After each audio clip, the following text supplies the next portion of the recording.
തലസ്ഥാനം ഇനി മുതൽ കാസർഗോഡ്. കാസർഗോഡ് നഗരത്തിലും സമീപ പ്രദേശങ്ങളിലും ദേശീയപാതയോരത്തുമെല്ലാമായി ഇത്തരത്തിലുള്ള നിരവധി ബോർഡുകൾ സ്ഥാപിച്ചത് ഏവരുടെയും ശ്രദ്ധയിൽപ്പെട്ടിട്ടുണ്ടാകുമല്ലോ.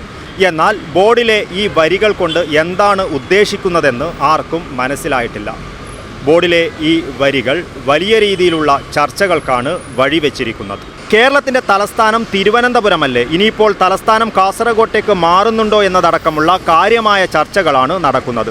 ഇനി ഏതെങ്കിലും മൂവ്മെൻ്റ് ആണോ എന്ന ചർച്ചകളും പുരോഗമിക്കുന്നുണ്ട്. പലർക്കും ഈ ബോർഡിലുള്ള കാര്യം എന്താണെന്ന് അറിയണമെന്ന കൗതുകമുണ്ടെങ്കിലും ആരോടാണ് ചോദിക്കേണ്ടത് എന്നറിയാത്തത് കൊണ്ട് മാത്രമാണ് ഇതിന് പിറകെ പോകാത്തത്.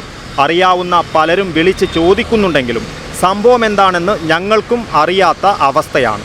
ഇത്തരമൊരു സാഹചര്യത്തിലാണ് ഈ ബോർഡിൻ്റെ ഉറവിടം തേടി ഞങ്ങളെത്തിയത്.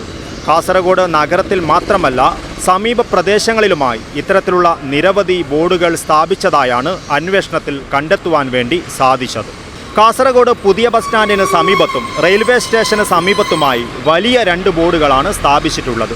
ഇത്തരത്തിൽ എല്ലാവരുടെയും ശ്രദ്ധ പതിയുന്ന പ്രധാനപ്പെട്ട ഇടങ്ങളിലാണ് ബോർഡുകൾ സ്ഥാപിച്ചതെന്ന കാര്യം ശ്രദ്ധേയമാണ്. ഇതിൽ നിന്നെല്ലാം മനസ്സിലാകുന്ന കാര്യം കാസർഗോഡിന് സർപ്രൈസ് നൽകുന്ന എന്തോ വലിയ സംഭവം ഈ ബോർഡുകൾക്ക് പിന്നിലുണ്ട് എന്നതാണ്. എന്തായാലും കാസർഗോഡിനെ സംബന്ധിച്ച് ഏറെ പുതുമ നൽകുന്നതും കൗതുകം പകരുന്നതും ആകാംക്ഷ നിറയ്ക്കുന്നതുമാണ് ഈ ബോർഡിലെ വരികൾ. വൈകാതെ തന്നെ ഈ ബോർഡിലെ വരികളുടെ ചുരുൾ അഴിയുമെന്നാണ് പ്രതീക്ഷിക്കുന്നത്. ഈ ബോർഡുകൾ പലരുടെയും ശ്രദ്ധയിൽപ്പെട്ടിട്ടുണ്ടാകും.